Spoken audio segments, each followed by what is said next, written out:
mielieji, kaip tik po renginio knygyne kalbinu mūsų šio vakaro viešnią Neringą Lučiūtę. Knygos gerai gali kalbėti visi autoriai.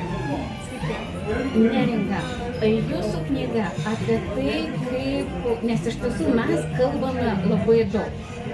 Ir kalbame prieš ekraną su jumis, kaip dabar, ir kalbame su savo aplinkiniais ir vis dažniau tenka kalbėti prieš auditoriją. Jūsų didelė patirtis. Kokie būtų pagrindiniai patarimai jūsų knygoje žmonėms, kurie norėtų kalbėti geriau, aiškiau, kad juos suprastų? Svarbiausias patarimas yra niekada nekalbėkit nežinodami, ką norite keisti, kokio poveikio norite, kokio pokyčio norite.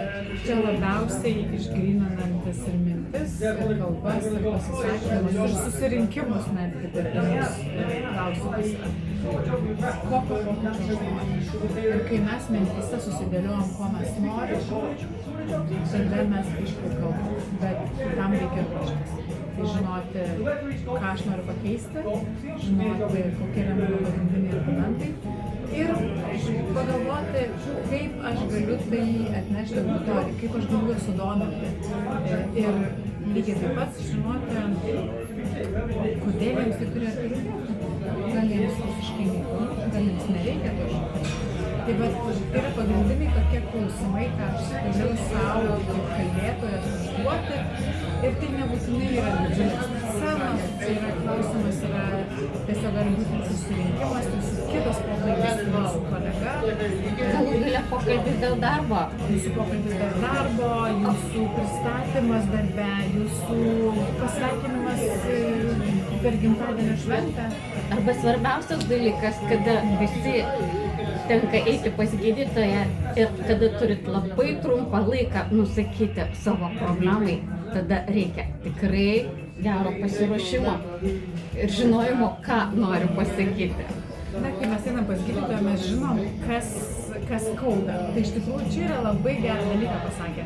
Bet jeigu mes į daugelį savo susitikimų, daugelį susirinkimų, daugelį kalbų, daugelį pristatymų, eidami žinotume ir įsigytume savo vidinę, kas man skauda, kur man skauda ir ką aš noriu, kaip darytų, tai daug mes problemų spręsime.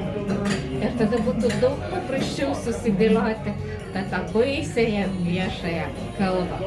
Taigi, brangieji, mano tikslas buvo tai, kad jūs susidomėtumėte knygą, ją perskaitytumėte ir panaudotumėte visose savo gyvenimo situacijose. Mes joje tikrai pilna ir gerų patarimų, ir minčių, ir daug visokių kitokių gerų dalykų.